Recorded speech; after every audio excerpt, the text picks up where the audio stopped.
And it has begun. Five Rings Daily. Dwayne Rollins with myself, Kevin Laramie. Dwayne, the Olympics are here. Day -1 is in the books. Day -1.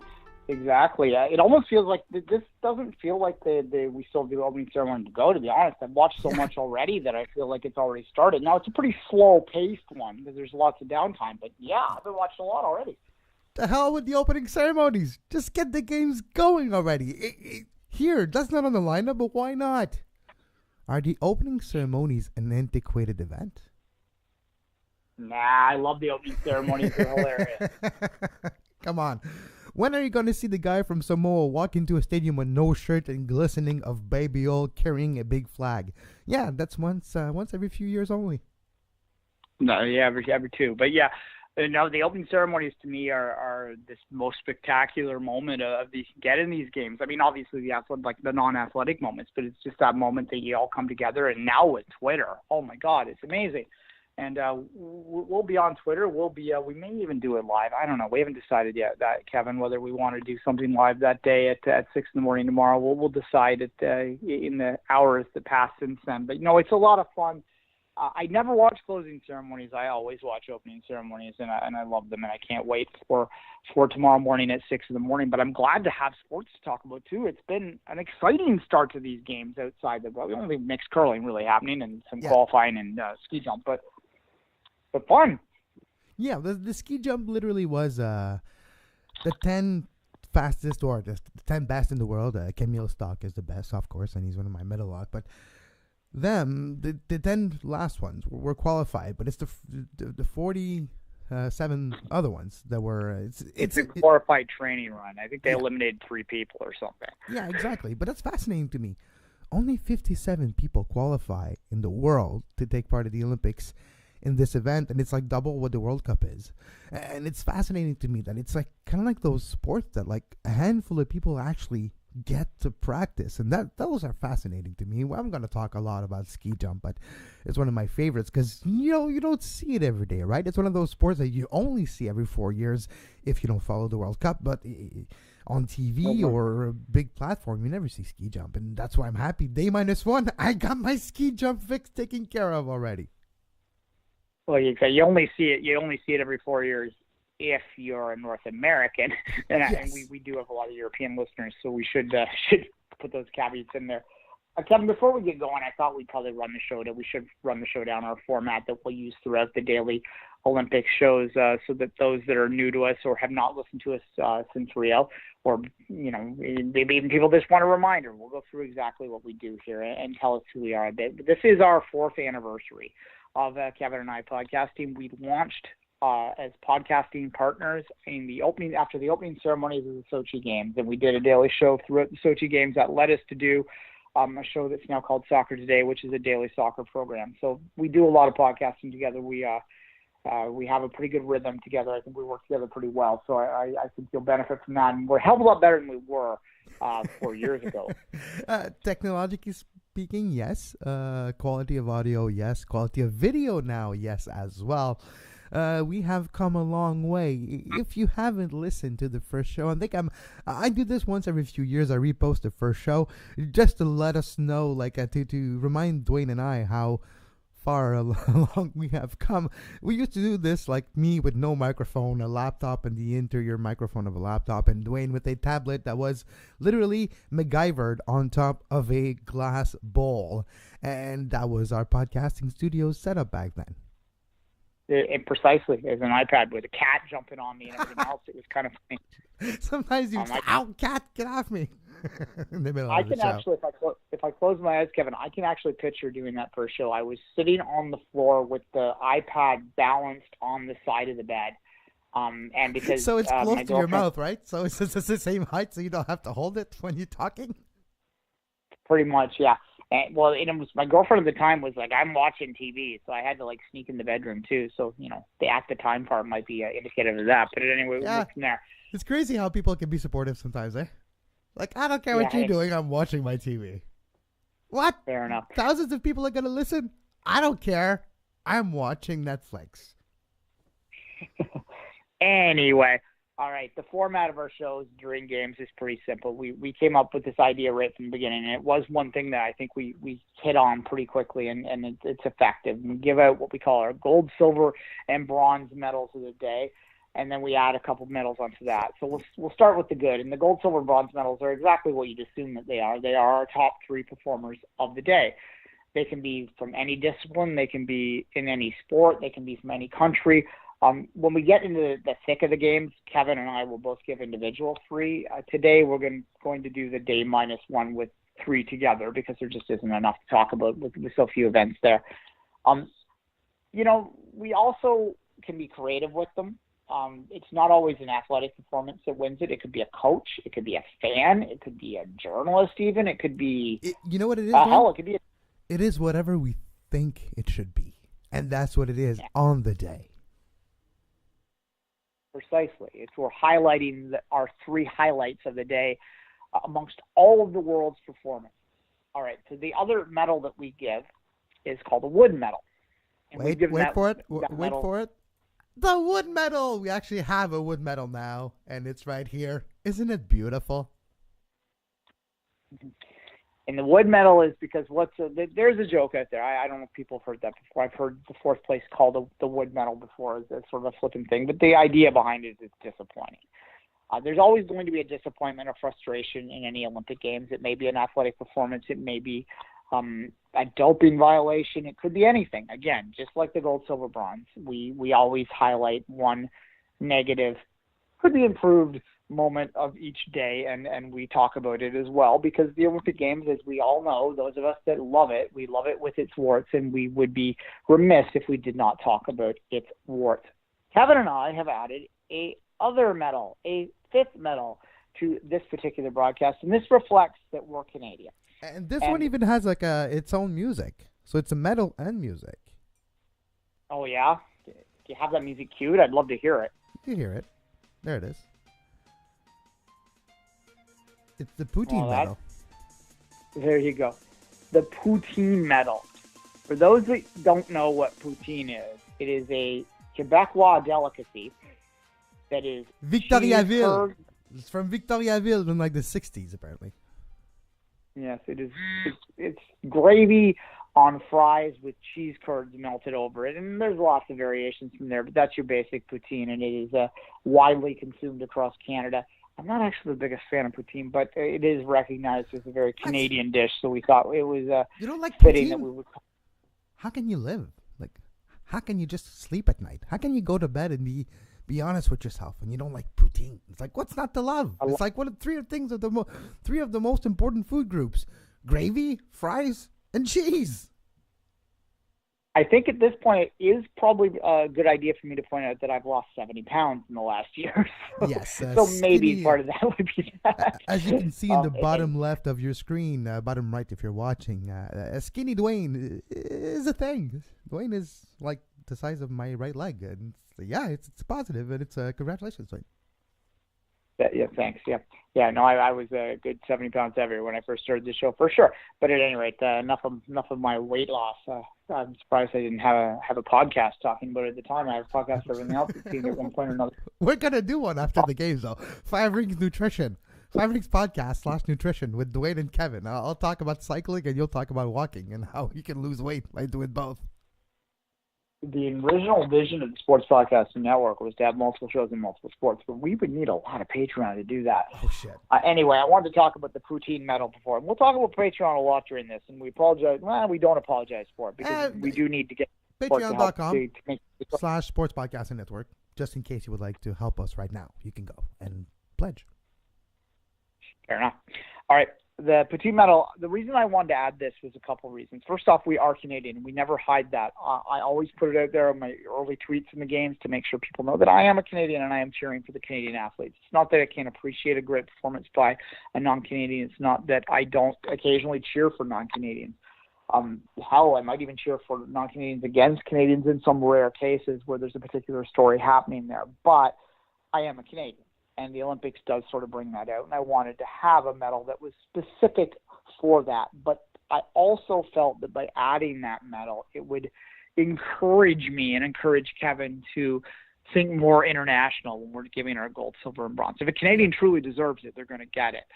But I think that if we have this Canadian-specific medal that we're giving out, then we might bypass a borderline one to add another international story. And I think that's an important thing that we do on this show is we highlight stuff that maybe isn't getting the attention that you might see in the mainstream. We're going to talk about all the stars of these games. Like we'll talk about Shaun White when he does his run. We'll talk about Michaela Shiffrin. We'll talk about all of these huge names that are going to become household names in the next couple of weeks. But we're also going to try and endeavor to reach down a little bit and talk about things that really caught our interest during the day that may not have got the same amount of attention as we felt it should. So that's how we work, Kevin. Yes, exactly. So you want to start with the bronze for today. The bronze medal for today, Kevin, is, let me just get it back. I want to make sure I got them right in the order here. Yep. I got it right in front of me. So the bronze medal for today. Oh, there we go. Okay. For once, how long has it been? It's been, what, a week now that we see journalists there, and it's like, oh, it's cold. It's fun. This is winter. It's a winter games. This feels like a winter games. And people been happy, and people just going through stuff and be like, oh, took 5 minutes to walk into the village and everything's fine. Isn't that refreshing? Yeah, compare and contrast that to the stories that we read from people that were on the ground right back to Vancouver and probably before. I mean, I wasn't doing shows back then, so I wasn't paying as much attention. But you remember, obviously Vancouver had the tragedy, and I don't want to brush that over, the loser that passed away. But it was more than that. If you read the British press in particular was incredibly negative about the stupidest things that they find. It was like petty stuff. And then you go into Sochi, and there was that hashtag, Sochi Problems. And they were complaining. I forgot about that. That was insane. Fake buildings, stupid lines, unending fences with no entrances in those fences that you just circle around for like 5 hours and still can't find the entrance. That hashtag Sochi Problems was amazing to watch back then. I remember it now. Yeah, it's also a little rage-inducing when you make a show like ours that we put a lot of love and dedication into and feel is professional quality, but we don't have the resources to travel to these games, whereas these guys are getting a free trip and they're moaning about whether their coffee maker works. It's a little rage-inducing sometimes, I'll just say. But True, but this but is all. If my coffee maker's not working, guess what? I'll be grumpy too. Well, that's just because, especially this year, Dwayne asked me a few days ago, like, "Did you buy all the coffee in Montreal yet?" Pretty much. Fair enough, and I go coffee free. So, anyways, it's gonna be. I flip my schedule, so if I'm a little delirious today, it's because I haven't slept. At any rate, yeah. So what we wanted to make the bronze medal today was just that there's no one moaning. It seems to be running smoothly. Everyone seems happy. There's snow. For the first time in many Olympics, we're not having just petty complaints out there and people focusing entirely on the negative. Now, we have the Russian doping scandal, so don't get me wrong. There is a lot of negative out there, and we're finding out what's happening there. And, well, it's about 9 hours before the opening ceremony. They're going to bring down their decision on what's going to happen with those 48 remaining athletes. 6 athletes were turned away. Yesterday, the CAS basically determined that they didn't have the jurisdiction to make a ruling on them, which was kind of a pass in the buck ruling. But nonetheless, they're not at the Olympics, which is, I think, all that we really care about at this point. So, yeah, that's my bronze medal. And look, I'm not saying that we should ignore stuff like the poverty in Rio or the fact that they basically created a city out of thin air in Russia, and obviously the doping. And you know, the luge situation in Vancouver was a true tragedy that needed to be addressed, and they did address it instantly.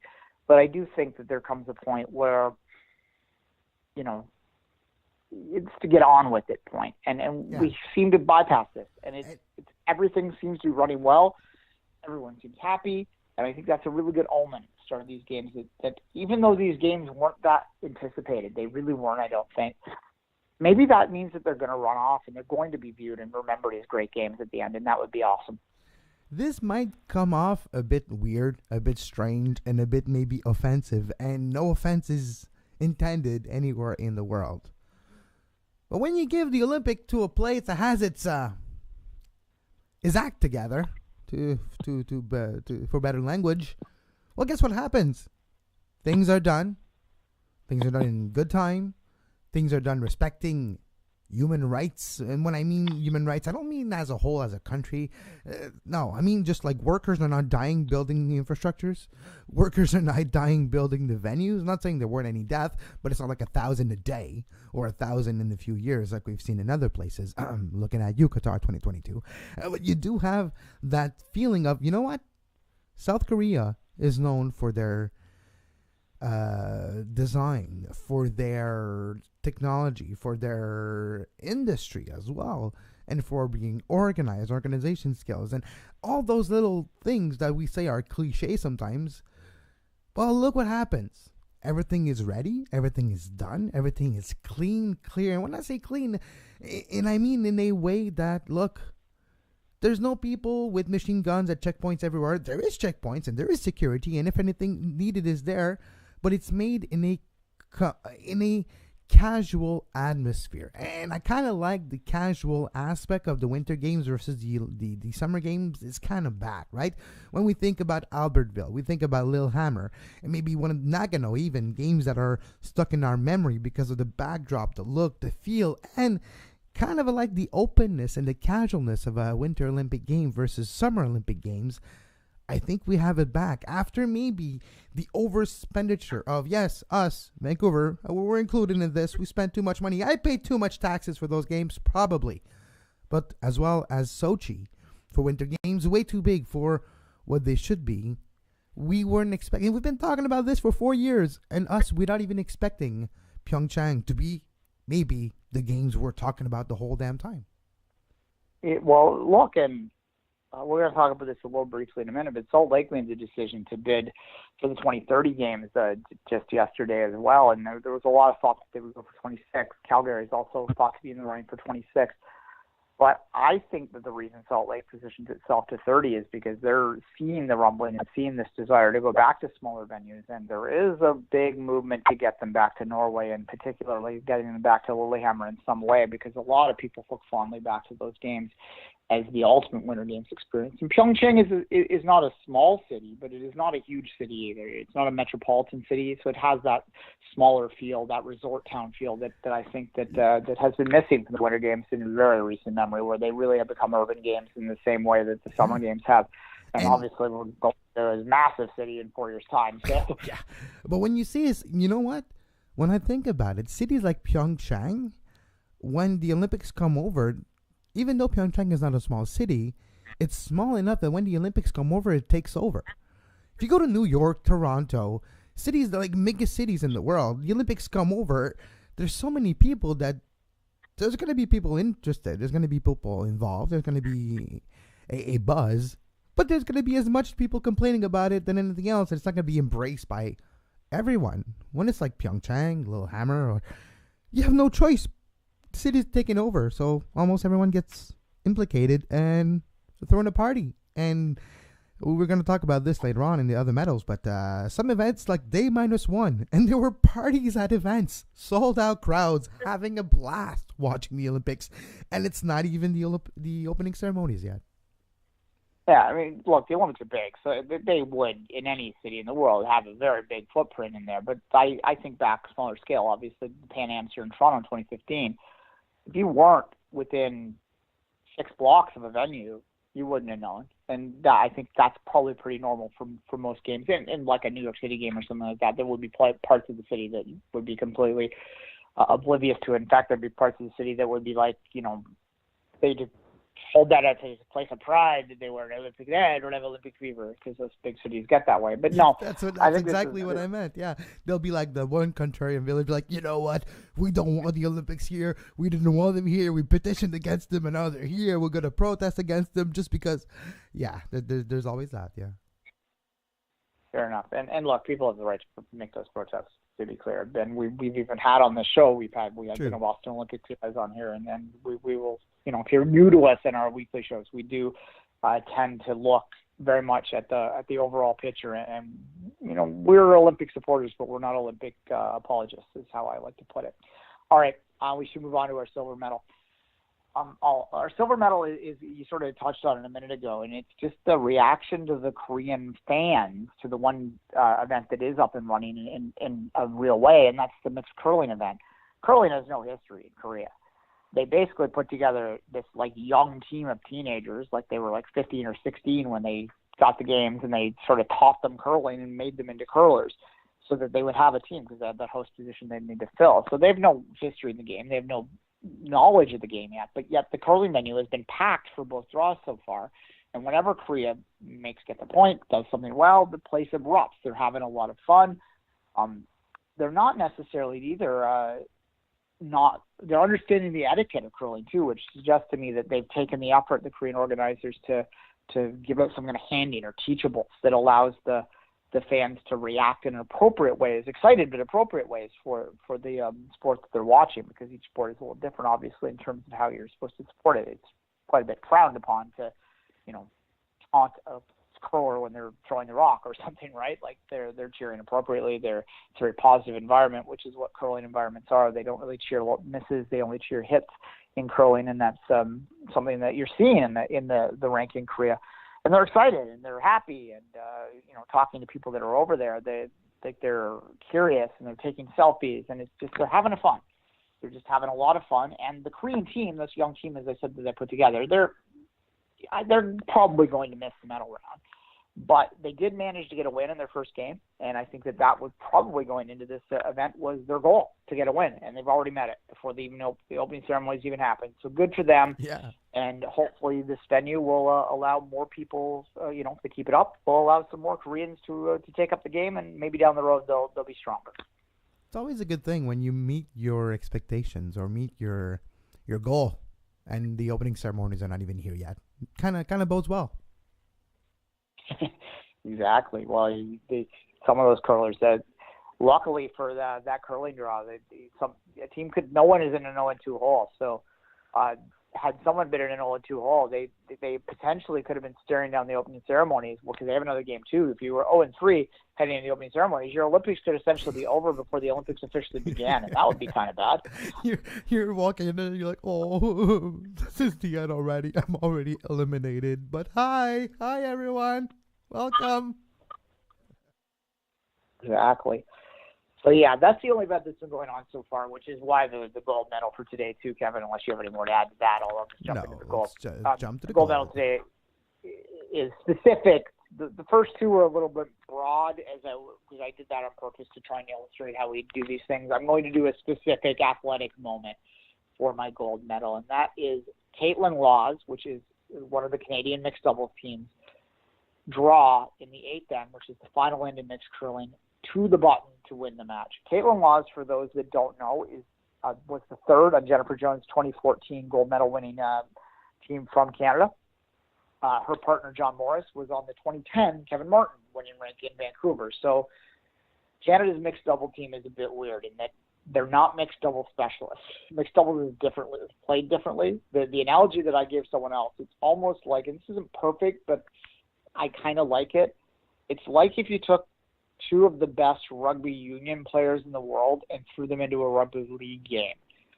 They might adjust eventually because it is rugby in the end, and there's similar skills, but there's a learning curve. And with this team, which are two gold medalists, two elite curlers, two curlers that are considered amongst the world's best, they're struggling so far. And they were staring 0-2 at the face with that shot. And Laws, who I believe is the best pound-for-pound curler in the mixed event, she's a brilliant curler, brilliant shot maker, great reader of the ice. She rarely makes mistakes. She's got ice in her veins. She's a great curler. She had to come through, and the gold medal shined at when she had to deliver that shot, and she went right to the button, and they're 1-1 now. And suddenly the hiccup in the first game where they had points stolen off in the final end to lose to Norway, a decent Norway squad, but they were missing shots. They just they hadn't figured the game out yet. Like I say, mixed it's curling, but it's different curling. It's fun to watch though. On Twitter yesterday, by the way, on Twitter at 5Rings Podcast, if you like to follow the show. On Twitter at 24th Minute for Dwayne and at Kev Laramie for myself. But on Twitter, everyone was falling in love with mixed... Everyone. Not everyone, I know. But a lot of people were falling in love with mixed curling yesterday. It's fun to see men and women compete on the actual very same equal playing field. It doesn't matter how strong you are in curling. Anyone can throw the rock outside of the ice surface. That's not the problem here. And I love this aspect. I love how... Guys, I was joking about this months ago, and I didn't even know about mixed curling. So it was a joke that just was actual reality. You throw their own rock, you get up, and you sweep your own rock. That's amazing. Yeah, no, you're right in the sense that I'm a curling fan. I watch full curling. I watched the Scotties tournament I heard over the past week, which is the Canadian Women's Championship, which is team curling. Those games are like 3 hours long. It's a marathon. This is, okay, I'll give you another sport analogy. This is 2020 cricket versus I was going to say versus right? test cricket. Yeah, it's like a 4-hour game versus a 7-day game or something. Yeah, it's bite size, and they're only throwing five rocks of end per team, so 10 rocks total instead of 16. So it's 4 people throw 2 each in the team game, and the way that the mixed game works, for those who haven't seen it yet, is your 2 members. The member who throws the first rock also throws the last rock, and the other member throws the 3 rocks in the middle. So you can switch that after every end if you wish. There's strategy to that, so you choose who your best shot maker is maybe for that final rock. There's a lot of things you can do. John Morris has great takeout ways. So the reason that John Morris has typically been throwing the middle threes is because he has the ability, probably the best ability in the competition, to throw really fast and heavy rock, which is, you mentioned the difference between men's and women's curling. That really is the prime one, is that the men can get a little bit more speed on their takeouts, which can allow them to do 5-6 clear houses with just massive speed in there, and the women really don't have that. And Kate Walls in particular, when she's not a very big woman. Yeah, they don't have that to maybe take out 5 rocks, but take out 1 or 2. That's not even a problem, or 3.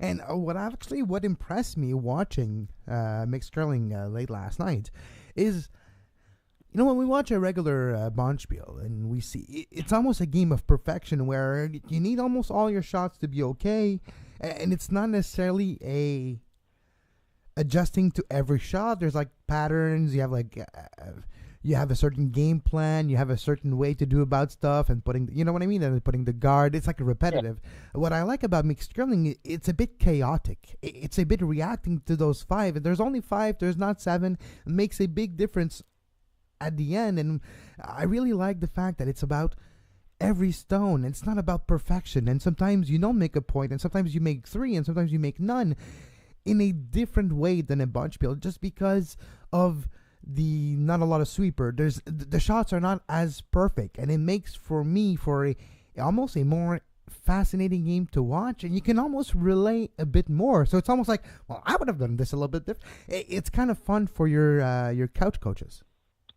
Yeah, look, team curling is a slow burn that each end slowly builds until you get to your skip shots, and then everything's in play, and they're looking for the point shots at that point, right? But you have your leads, which there's no stones on the ice. The leads just putting them they're always going to do the same thing every end. But if you're familiar with curling, you understand the subtleties to what they're doing out there in that build-up, and you can draw some interest for it. This next event starts with two rocks in play, a rock up front, a rock behind.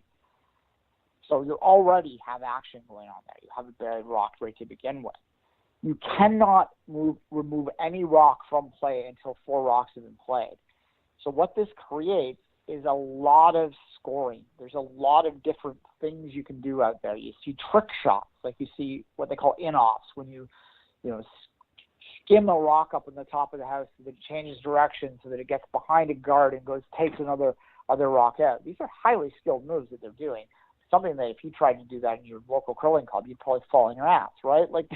This is not something that is people that think it's not there's less and less of this, but there's still people out there that think that they could just walk into a curling arena and do what these guys are doing in 6 months. It's insane that these guys are highly skilled and highly proficient. You're taking, the proficiency of golf perhaps, and you're adding the physical aspect of the sweeping in that, and that really is quite physical. If you look at the top curling rinks now, especially on the team side, they are incredibly fit. Look at the size of the guns. Look at the size of people's arms, and I'm saying people carefully here, not men, not women. Just the size of the fitness of sweepers now, and even skippers, even captains.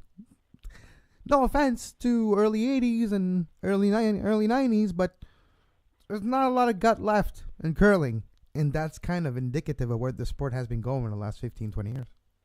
Yeah, okay. Final thought now, some people would have seen this, but for those who haven't, one of the key strategies to any curling match, but in particular the team event, is maintaining control of the hammer. The hammer is, simply put, having the last rock. It's advantageous to do so. It allows you to be the last person to throw an actionable figure or actual rock into an end, and you can score most often. People with the hammer end up scoring the points in probably something close to 80% of the ends where points are scored. In the team game, it is a big strategy to blank an end. That means if you don't think you can get 2 points or more, you just simply toss the rocks in such a way that no one scores any points. You maintain that hammer to the next end, and you basically just killed off an end. And that's a hyper-defensive strategy, but it's a strategy that a lot of top curlers, especially if they get a lead, can really work effectively. You'll see some of the top rinks in the team game, get like a 3-1 lead in the fourth end or something like that, and they have the hammer. They will just work to go blank after blank after blank as long as they can. And it's not the most compelling thing if you're not a huge fan. The thing about the mixed game, however, is you can't get a blank end. If you get a blank end, in fact, because everything's set up to encourage you to score, you lose the hammer. So there's no advantage for you. So there's all these rocks in play. There's points being scored basically in every end. So the objective is to hold your opponent to only scoring 1 point when they have the hammer, and to score more than one when you have it. But it's rapid fire. There's going to be points in pretty much every end. It's rare to see a blank end because there's no advantage to it, as I said. And it's also, there's so many rocks out there. How the hell do you get a blank end?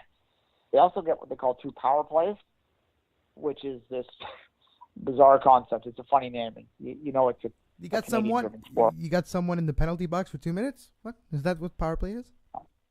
No, but I have to laugh. That curling is a sport that, its origin is Scotland, but its spiritual home is Canada. Yeah. So, of course, they're going to call it a power play because that's what they call it in hockey.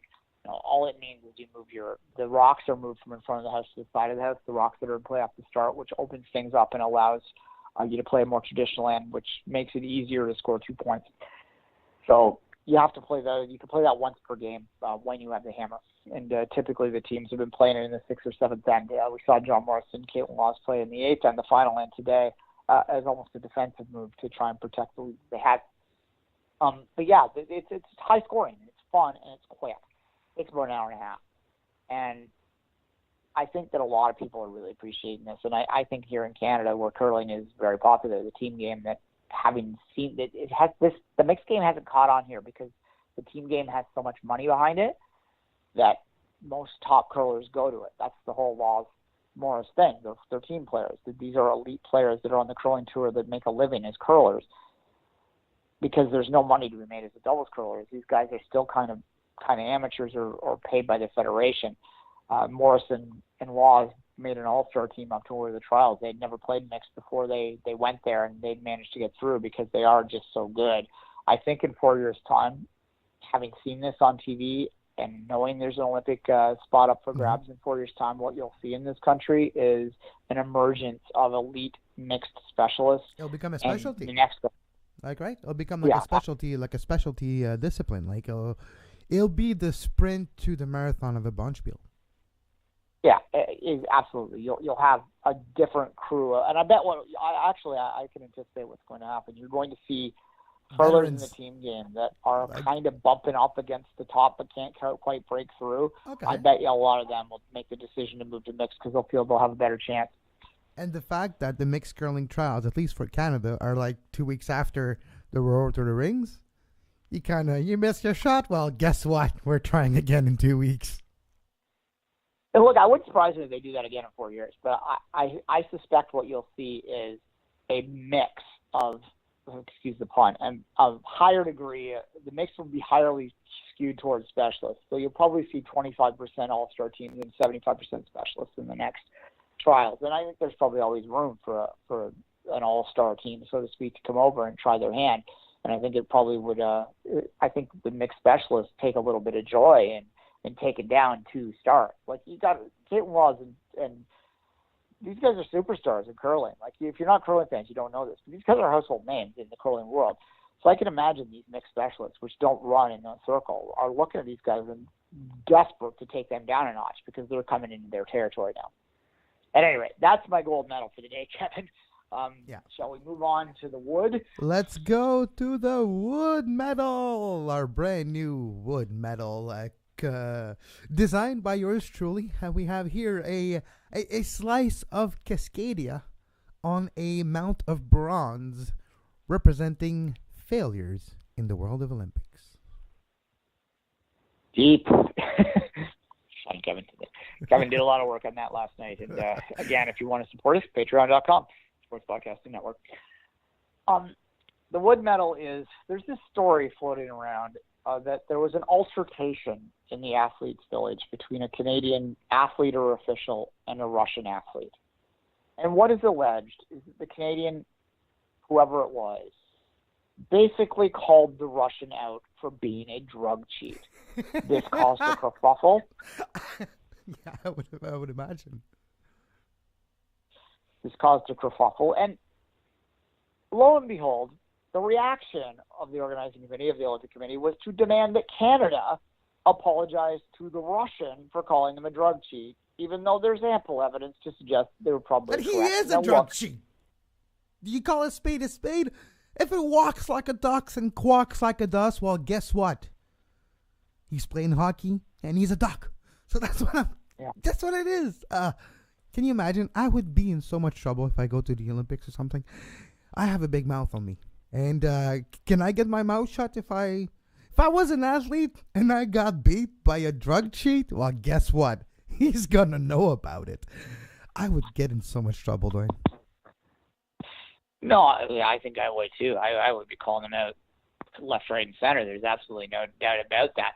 This is my issue with this. Okay, look, yes, the etiquette is probably you shouldn't do it in the athletes' village. And this is betraying the Canadians are always nice image that we have.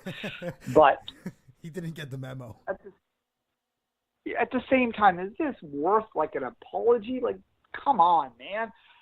These are two people that are just getting up at each other. And yes, you shouldn't be fighting in the athletes' village and don't do it again. But does this demand the attention that it's getting? No.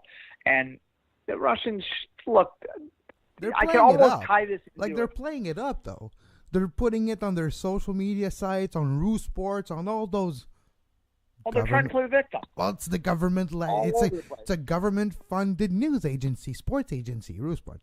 And they're playing it up big there. It's not necessarily getting a lot of traction in mainstream North American media because everybody's reacting like us. Like, did Russia apologize for the doping? Yeah, I didn't think so. Well, no, they're still denying it. Exactly. They're trying to play. It's all of these things are not geared towards us. They are geared towards people back in Russia. They're trying to manage the expectations of these games. I've just gone through all the previews, and you can listen to them on our feed on sportspodcastingnetwork.com if you want to go there, or on our YouTube page, which is YouTube/sportspodcastingnetwork. Actually, they're not on YouTube, are they? They're just on the podcast feed. Yep, there's no podcast feed, so you can go anywhere you get your podcast, Apple Podcasts, iTunes, TuneIn Radio, iHeartRadio, Stitcher, if that's still a thing where we're on it. Sports Podcasting Network, just look for that, or the Five Rings Podcast. Exactly. But anyway, the point being, I've gone through all these things, and I can tell you that Russia's medal count is going to collapse from Sochi. They are nowhere near where they were 4 years ago, and we all know why. So they are managing expectations back home with stuff like this. They are going to try and spin it that if it wasn't for the rest of the world conspiring because they're jealous about their success to try and bring down the mighty Russia, they would have still been up at the top of the medal standings. And in that way, they've almost won the propaganda game at home again, because that's their end game, and it's nothing to do with us. It's everything to do with maintaining power in Russia. We're putting outside, this power up there. We're outside of the umbrella. We're outside of the sphere of influence. So whatever we say doesn't go in. It just hits the umbrella, falls underneath. What they say goes in and stays there, and it actually dictates the opinions. And it's not about us. It's not about what we think. It's not about what we say. It's about how what they say looks to them. Precisely. So that's what they're doing. But I'm just kind of irritated that this is getting out. At least they're not releasing the names of the people involved. And that's a thank God for small miracles there, because it would be a shame for some Canadian athlete or Canadian official to get sent home or something because they spoke what many of us want to speak. So that's my. Or this might become a moot point if the name comes out of the Russian athlete that is actually a drug cheat and actually convicted, maybe be even banned of these games. So that could be the case too. Exactly. I mean, look, I've very much come around to being very excited to watch these games now. I will continue to talk about the Russian doping scandal, but I really just, the less we talk about them, the less attention we give them, unless they win, the better it is. And it's the really, OAR. They deserve it. I don't care if Russia wins. It's OAR wins. Yeah, OAR. Well, I guess the thing. Look, I was a little frustrated listening to Curling. I mean, Russia's name is everywhere still. They may be wearing white shirts and they maybe have an Olympic flag, but they're still Russia, and everyone knows they're Russia. So how much of a penalty really is it? If you're a Russian watching this at home, you know who you're cheering for, right? Yeah. It's as much a deterrent as putting an image of cancer on packs of cigarettes. If you know what you want, you're still going to get it. Doesn't matter what you put on it. You can put lipstick on that pig as much as you want. Well, guess what? It's still going to be bacon. It is, absolutely. So that's my wood medal, because I don't know. It just seems silly, and I hope that we don't have to talk about stuff like this all games. But anyway, all right. Shall we? You want to cue up that music and go to our first ever poutine medal? Let's move to our first ever poutine medal, the Canadian special. We got some moose, we got some poutine, a maple leaf, and some Olympic rings. It's pretty Canadian to me. It's brilliant. All right, so the first poutine medal I'm giving this is weird, and it's probably the only time in the history of the show that I'm ever going to give a medal out for a training result. But it is we'll take whatever we can. It is day -1 in my defense. Manuel Perez Osborne, he is a skier that's been around in the Canadian scene for a long time.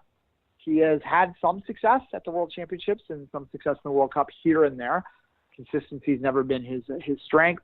The Canadian men's alpine team didn't have a lot of expectations going into these games, and they may not get anything out of these games yet. By the way, Eric Gay misses the game with an injury. We've talked about this on the regular shows, but now it's official since last weekend. Eric Gay is not at the game, so that's why as well the alpine team is not necessarily expecting a lot for Team Canada because their best skier in the downhill is injured. But Manuel Osborne Paradis, a mainstay in the last 15 years with a lot of top 15s, top 10s, and being top 10 in the world, that's something, Dwayne, well, I wish I could be. No, absolutely. And look, this guy's had a great career. He's more of a Super G specialist, though, and that said, he went down the mountain in the first training run, and he won the damn thing. Now, I looked up after this was official to see how those who won the first training run in the past two Olympics fared, and I found that it was Bodie Miller won the last first training run. The last first training run, that's a mouthful. Won the first training run in Sochi is what I'm trying to say. And he ended up finishing 8th in the actual event. It was an Austrian skier Off the top of my head, I don't break down, but I was an Austrian skier that won it in Vancouver, and he finished 10th. Now, this is what I'll say. Obviously, we'd love to see MOP medal. Was it Ermin Meyer? There you go. There you go. Manuel Osborne. We'd love to see him medal, but if he finishes top 10 in the downhill, that's a tremendous result for him. And that's why I wanted to put this out here now. The fact that he has this suggests to me that he's skiing well. As I said, a training run does not necessarily reflect, especially a first training run, does not necessarily reflect what's going to happen on race day, because some of the top racers may have taken a little bit of an edge off to maintain themselves. They may have been going down the course to sort of understand it more than to race it in the first day. When they do the second training run tonight, we'll have a better idea, I suspect. But certainly the fact that he's near the top means his skis are running well.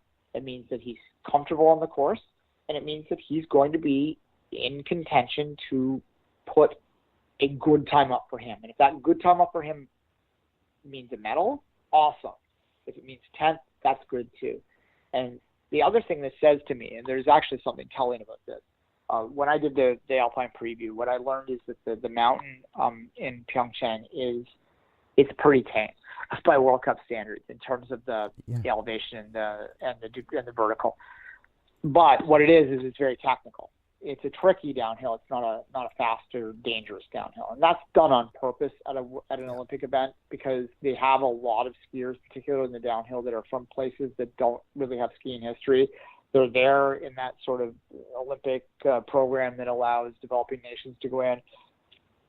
Not to be dark about it, but you don't want to kill one of them. Well, this can't be Kitzbühel. Like, you can't have it to be Kitzbühel where you'll have, like you say, if you're trying to go on the strife and you're not used to having icy and fast conditions like this, like you mentioned, you will struggle. Yeah, and exactly. So they have made a technical mountain. So as I said, MOP is a Super G specialist, more or less. That suggests to me that this downhill is going to favor those that are more technical, better turners. The Super G athletes that particularly do well in the World Cup circuit will probably step up to the downhill more than the downhill athletes will step down to the Super G in this particular Olympics. That's what this training run result tells me, because, that's an awful lot to project from one run, but I'm combining that with the research I've done, and it's a good sign, though. It's a good confidence booster for the Canadian team heading into this. The Alpine team has not had great Olympics in a while. There was a long time when Canada's Alpine team was the strength of its Winter Games team. Been a long time since that's been the case, and it would be nice to see them get back into the mix on the Alpine events. I don't think this Olympics are going to be the one that they do. If they were to get a medal in alpine skiing, I'd be pretty happy with that. I think you're going to see, the Americans on the women's side in particular, and the usual suspects, the Swiss and the Austrians actually aren't quite as strong this time, but the Austrians are always going to be up there. The Norwegians are pretty strong, but the traditional Italy has a strong team. Those countries are probably going to be on the medal stands at the end of the day, but. As I said, this is a boost. I remember, I'm going to go way back. I'm going to do a big reach back here, Kevin. This is going to be before your time, and it's going to be. You're going with one of the crazy Canucks, aren't you? No, I'm going outside of soccer. Jeez, brilliant with that. You are outside of the soccer, that's for sure. In fact, I'm going outside the Winter Olympics. I'm going to the Summer Olympics. In 1984, there was a woman named Linda Tom. She's a shooter. She won a gold medal on the very first day of the LA Games. And a lot of people after the fact have pointed at athletes that were at LA, because Canada had no history of winning prior to that. And there's a lot of stuff going on with the LA Games with the boycott and stuff like that. They were watered down, but whatever. They didn't really have a history of winning, but they won a lot in those games. They took advantage of the watered down field. They won a lot of Olympic medals. No one could ever take that title away from them. No one has to know whether the Russians weren't there, right? But they point to this woman in Linda Tom and her great result in an event that Canada had no history in and no expectation to win a medal in, and she won the gold medal, as being something that really, they were watching it on TV back in the village, and they all got excited about that, and they all said, well, she can do it, I can do it. And I think there's a little bit of that here. As I said, I'm doing a big reach back there, but confidence matters. And I think that we underplay this idea of the team at multi-sport events.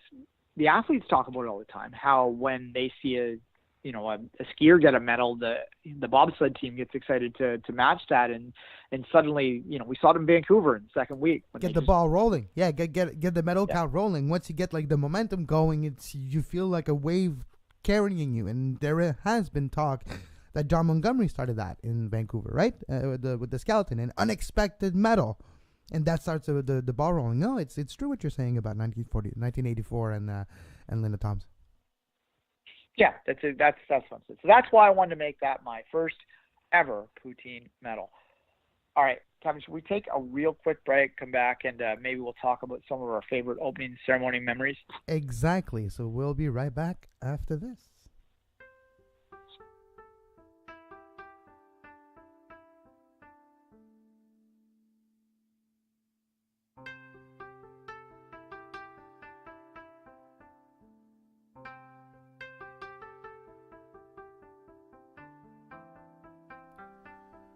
You like the Five Rings podcast? Well, you can listen to us live every day during the Olympic Games at 10 a.m. on youtube.com/sports podcasting network. The podcast version is available on iTunes, Stitcher, Apple Podcasts, anywhere you get your podcasts. This show is listener supported. With your help, we can grow this show and even do more, dedicate more time to our favorite events every 2 years. And to do so, patreon.com/sports podcasting network. Or you can do so in kind if you have some audio equipment, video equipment that you would like to give to a better home or to another home, depending if yours is good or not. Who knows? But you can do so. Let us know at sportspodcastingnetwork@gmail.com. We're back, Dwayne, and we're talking about Olympic ceremonies. Tomorrow, in less than 12 hours, we'll be back here talking about the opening ceremonies and probably going to do our live show. Maybe not the entirety, but we'll say just stay. March Nations is a little shorter in the Winter Games, so yeah, exactly. So maybe we'll see what we can do. So stay tuned to our Twitter feed at Five Rings Podcast to see what time we're going to be live tomorrow during the ceremonies. But I have some fond memories of ceremonies that I've watched, winter, summer, and every 2 years when we do our show, we try to rekindle some of our memories before the Olympic ceremonies, just to get ourselves hyped up a bit. Exactly. Well, why don't I start, Kevin? We're sort of going to take 3 memories each. Well, this is a typical format that we use in the show too, where we sort of just share memories of past Olympics and sort of reminisce a little bit. We do dives into the history, particularly in our weekly shows. And in our first ever show, we did our all-time 3 greatest moments, which is why I'm not repeating it here. You can go. I think Kevin posted that, so you can listen to that if you want. But anyway, yeah, I will post it probably later today. But I'll try to find it first. But yes, Five Rings number 1. Trying to think if I can remember what my moments were. Victor Davis was probably involved, unless I could restrict it to winter. I don't remember. Anyway, let's go to my favorite moments in the Winter Games. I am going to start here in Vancouver, and I've chosen that one too. No, I'm not. I'm going to let you have Wayne in the pickup truck. Okay, cool. Freaking hilarious, but yeah, because trust me, I'll talk about Wayne in the pickup truck, and I'll talk about a lot of things around that. It's not really a favorite moment, but it's a memorable moment. Anyway, I'm going to talk about positive, and it's that rendition by Katie Lang of Hallelujah in the Vancouver Olympics. It was one of the most haunting opening ceremony moments that I've ever seen. She's a beautiful voice. I wouldn't have called myself a Katie Lang fan or anything like that before. I'm not really a country music fan. But the way that she performed Leonard Cohen, a Canadian legend, may he rest in peace, on that day, on maybe his most famous song that's out there, a song that's been covered by multiple artists in such a beautiful, beautiful way, is everything that you can take from Winter Olympic from Winter Olympic opening ceremonies. I mean, if I was including Summer Olympic ceremonies, I would include like the Spice Girls performance and stuff like that. But I think what I'm talking about here is the music. The music is what really sticks with you, what hits you the hardest, I think. And her Hallelujah performance was just stunning. And you could still find it out there. Look for it if you haven't heard of it.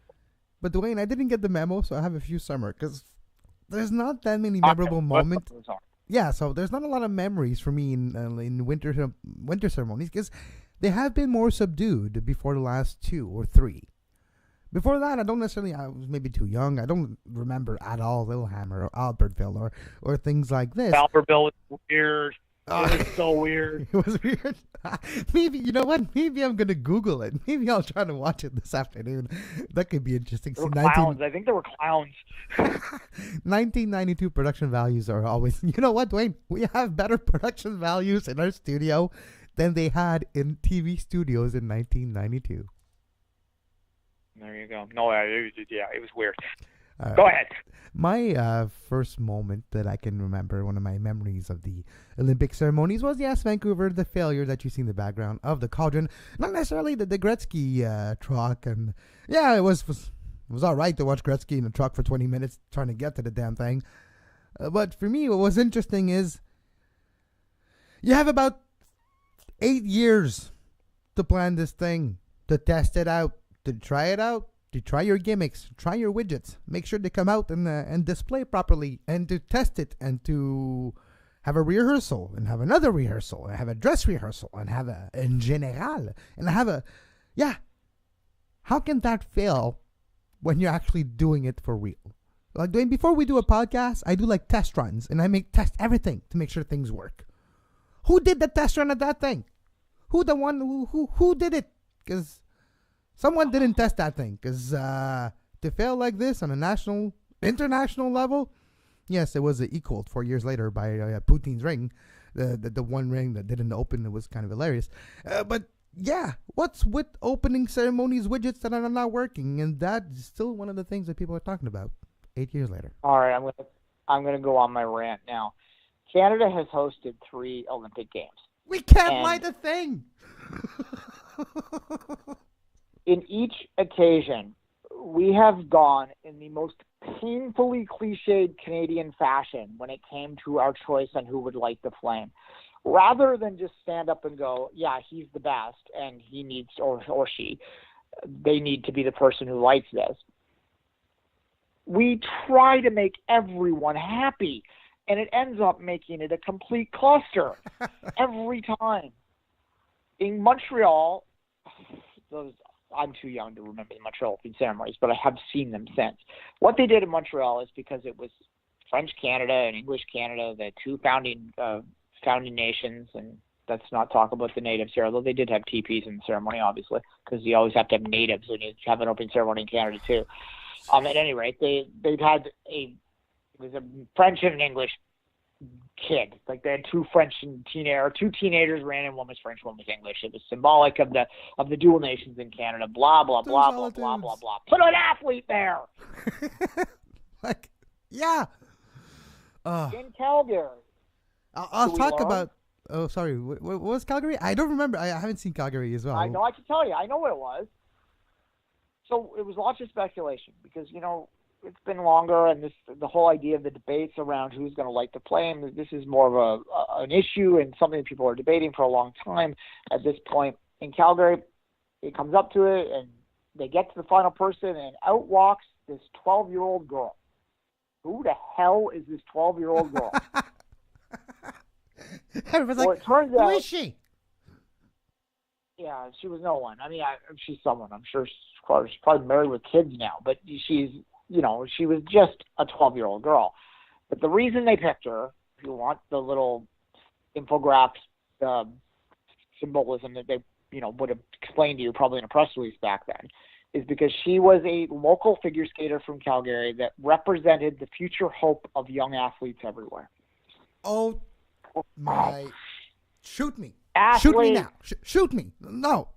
Oh, that's so Canadian. Yay, try your best. Yay, go teams. Go teams. Well, consider Calgary and what was happening at the time, too, with our actual athletes. We weren't bothering to fund them because go team, everyone's got to play, and we didn't win a damn gold medal. Only the first winner Olympic country in history not to do that. They only won at this point as well. In fact, Montreal was the first Summer Olympic country to not win a host medal. I will give Montreal and Canada a bit of a pass because of East Germans. Yes. And there were some swimming events back then that had they been clean, Canada would have won. So I would give them a bit of a pass there. But the Calgary Games was pathetic in terms of performance. I mean, it was well run. and everyone had fun, but it was pathetic in terms of performance. When your highlight of the games is a silver medal in figure skating, women's figure skating. You know what I remember? Because it was kind of a surprise. You know what I remember from Calgary, Dwayne? That toque, that hat. I had it for like 15 years, I think. You know that white hat with the red sign in the front? The Calgary and those kind of stars-looking Olympic rings right on top of it. I think I still have it somewhere. But that was like my memory of Calgary. Because I was 4 years old. Yeah, no, I remember Calgary pretty well. And it was pretty exciting at the time, but we had no athletes in it. It was just terrible. Like, Canada used to finish like 40th and 50th in most events. Like, there was so much pressure on Canadian athletes back then that were good that they consistently failed to live up to expectations. But I have to think part of that was the amount of pressure that was being put on them. Because when there's only like 3 medal contenders, God help you if you fall, right? Now there's like 30. So if one screws up, someone else is going to step up. So we got 3 prospects, 3 hopefuls. One has the flu, one twisted his ankle. No pressure, my friend. The Battle of the Bryans. And there was some hope on the freestyle skiing side of things, if memory serves. I don't remember the athlete's name, but the aerials, I think that they ended up getting a medal. With the Rochon brothers, right? One of the Rochon brothers. Yeah, that sounds right. They might have been 92, but that was that era for sure. That was Canada back then. But anyway, that all started with my Vancouver 2010 fill, and one of my moments. For some reason, myself and a lot of people as well out there, and if it's one of you, let us know on Twitter at 5Rings Podcast and at Kevin Laramie.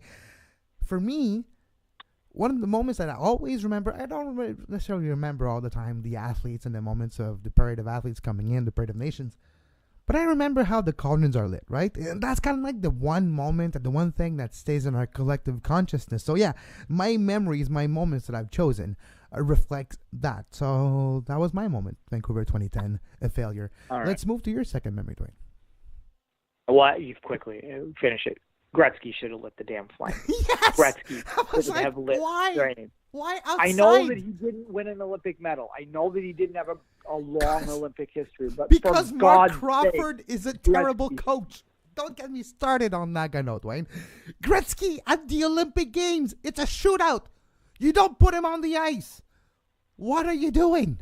My grandma, who's never watched hockey before, knew that you had to put Gretzky on the ice at that time. No wonder he coached Quebec Nordiques.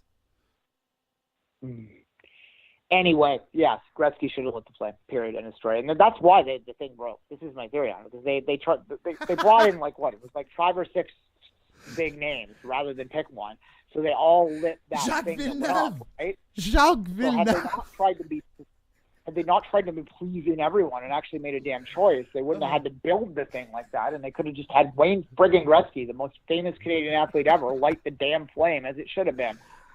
I was home. Okay. I was home watching this. Actually, I was thinking I was at a bar. I was living in Oakville at the time, and I was like, "What?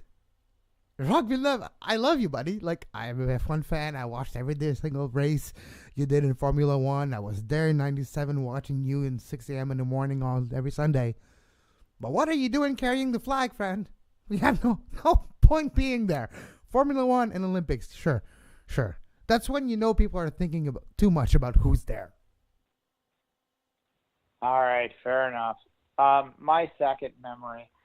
Actually, if you put Summer Games in there, I'm going to go Summer 2 then, because I do want to talk about London's opening ceremony, which I think was actually the perfect opening ceremony. It is the best opening ceremony I've ever seen.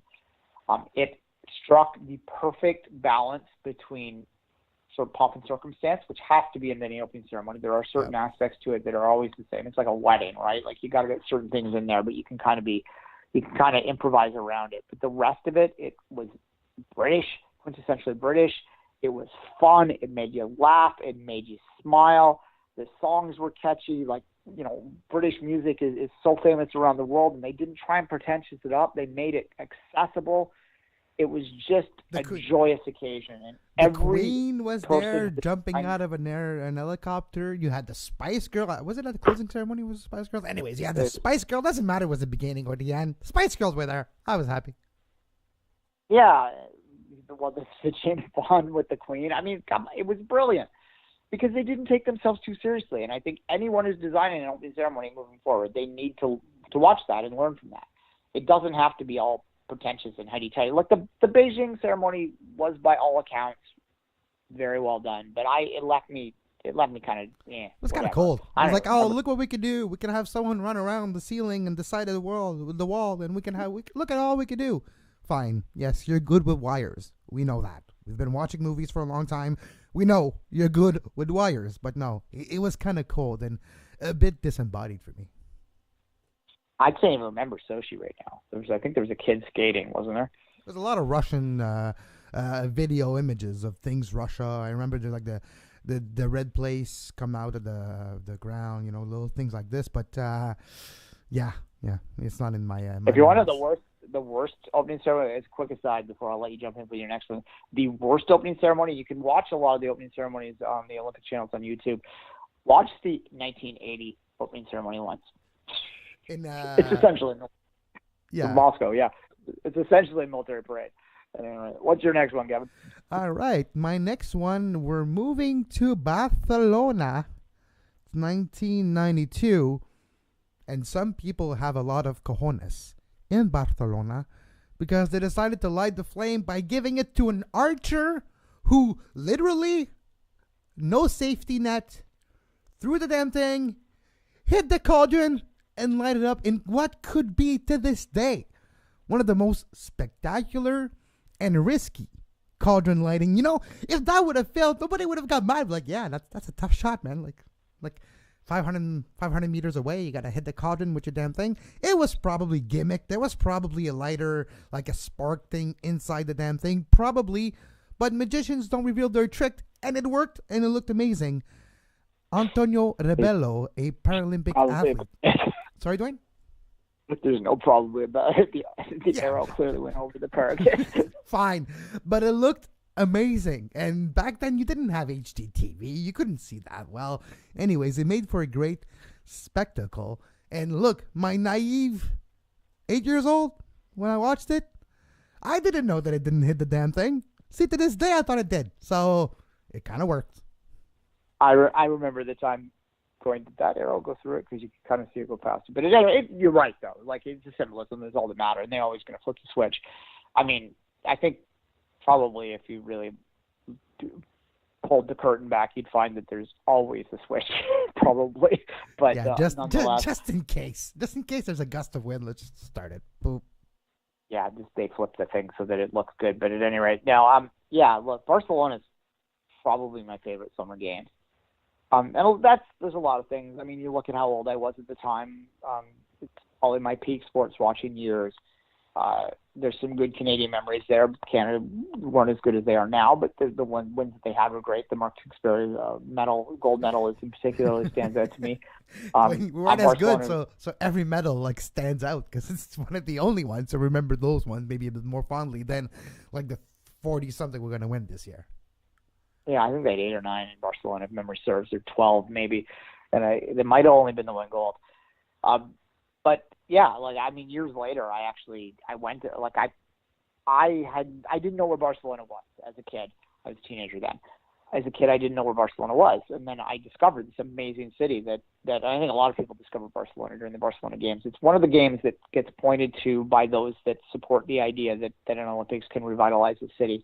That Barcelona wasn't really seen in the world. I mean, they had the soccer team, obviously, and they had, some history there. They were a European city, and a lot of, Brits would fly down to party there, but it wasn't really seen as a tourist destination in like a world city kind of way, and now Barcelona is. And a lot of people in Barcelona still point to the 92 Games as being the number one reason why they did what they did. And when I went to Barcelona many years later, and the reason I went to Barcelona, the reason I dreamt of going to Barcelona for all those years was absolutely because of those games.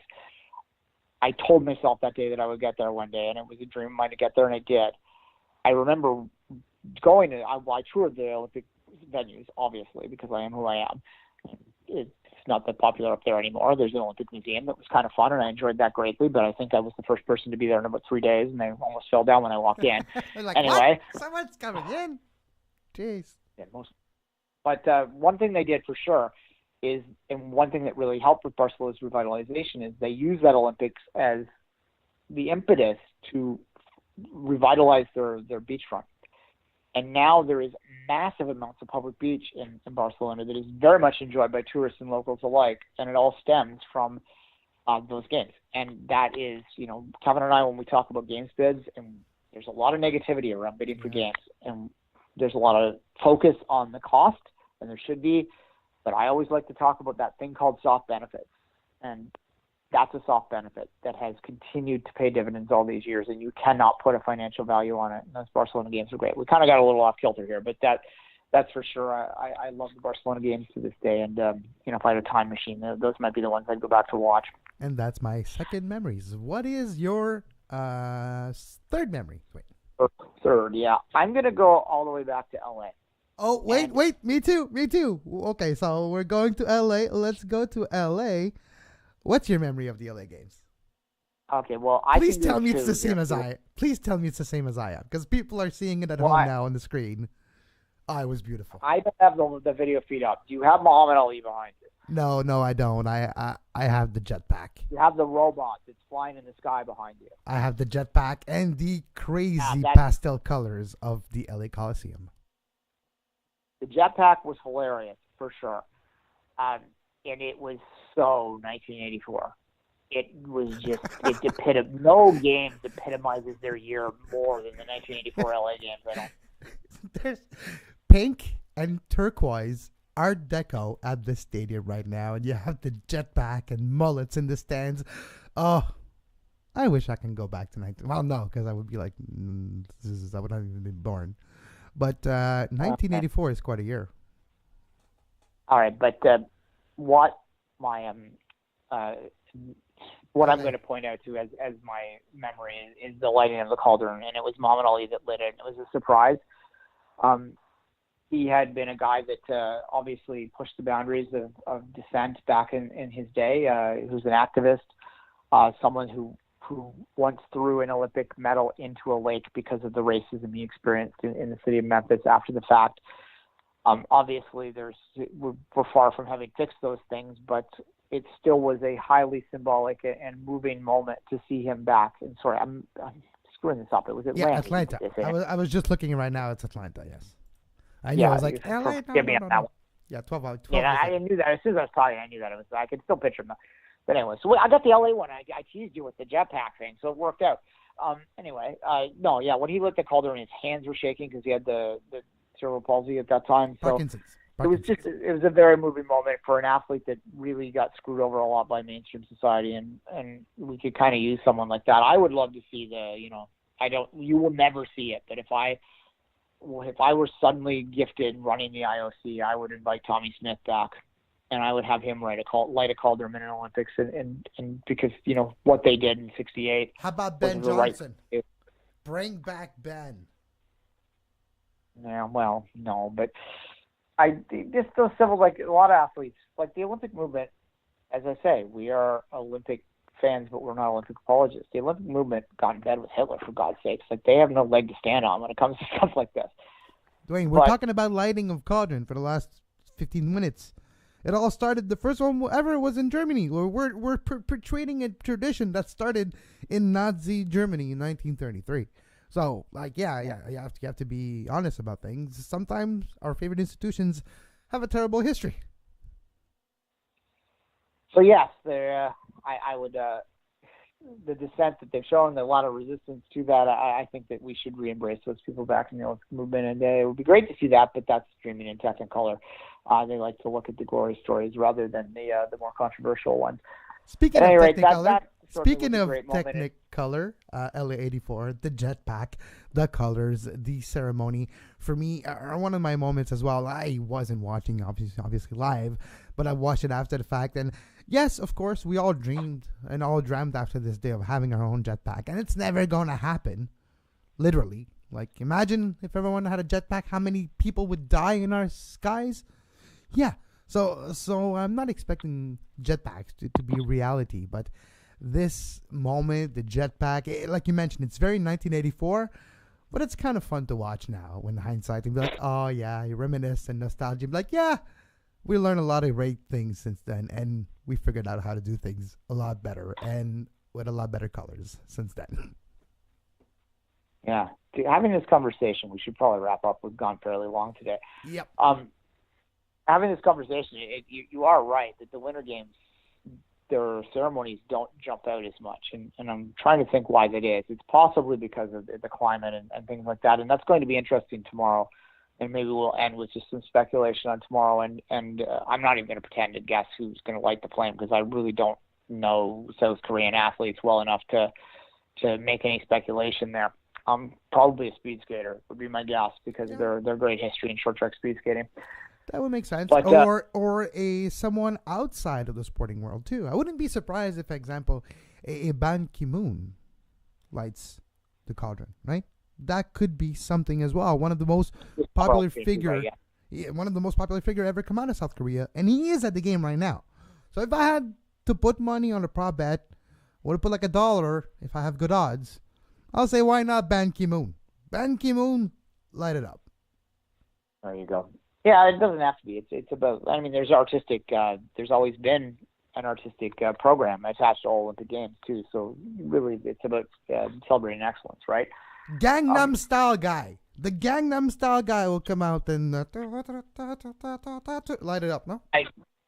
I am hopeful. Okay, not him. No, I don't think he. I am not hopeful he lights the flame. I am hopeful though that they do embrace their K-pop cheesiness. That would be fun. And again, it goes back to what I said about LA a minute ago. Like, have fun. It doesn't have to be some kind of somber, pretentious event that only that no one appreciates and only the most pretentious pretend to appreciate. Have some fun out there. You love K-pop. Put K-pop out there. Say, who cares if the world thinks it's cheeseball? Put it out there. You love it. It should be Korea's Day too. Exactly. And I'm looking forward to seeing it. In terms of tomorrow too, I wanted to make sure that we each day sort of highlight what's going on tomorrow. Not a lot of events tomorrow. There is the opening ceremony, obviously, is the biggest thing that we'll be talking about. It will go right at the very end. For those who don't know the time zone, it is 14 hours ahead of the Eastern time zone. So basically, you take whatever time it is on the clock and flip it to the opposite AM, PM, right? And then add 2 hours. So it's right now, 11? So it is 1 in the morning. So right now it's 1 in the morning. Yeah. So tomorrow, the biggest event that Canadians will be interested in watching, beyond the curling, which is ongoing, will be the moguls. Traditionally, Canada's a mogul power, and they are the gold medal favorites in the men's for sure, and they have possibly the gold medal favorites in the women's side as well. The sisters are back. They're going to be front and center on the broadcast tomorrow. That's at 8:30 p.m. time. That's tonight, I should say, is what I mean. Like, we're talking before the opening ceremony. So we're still technically we were talking about -2, not -1 before. So alas, that's tonight. And then ceremonies will be the highlight, and then the games get kicked off in full measure at about, about 5 in the morning, 6 in the morning on Saturday is when things will really, or Friday is when things will really crank up. Yeah, absolutely. And as always, you can follow Dwayne on Twitter at 24th Minute and myself at Kev Larme. You can listen to the show live every day during the Olympics at 10 a.m. on youtube.com/sportspodcast network. It will be available on demand at sportspodcastnetwork.com and anywhere you get your podcast after the fact. This show is listener supported. With your help, we can do even more. With your help, we can even have more great guests. With your help, we can pay for long distance calls to South Korea and get our network of contacts to call into the show and let you know what's going on in the PYC, because apparently that's how cool people say it. And patreon.com/sportspodcast network to do so. And as always, until tomorrow, have a great Olympics.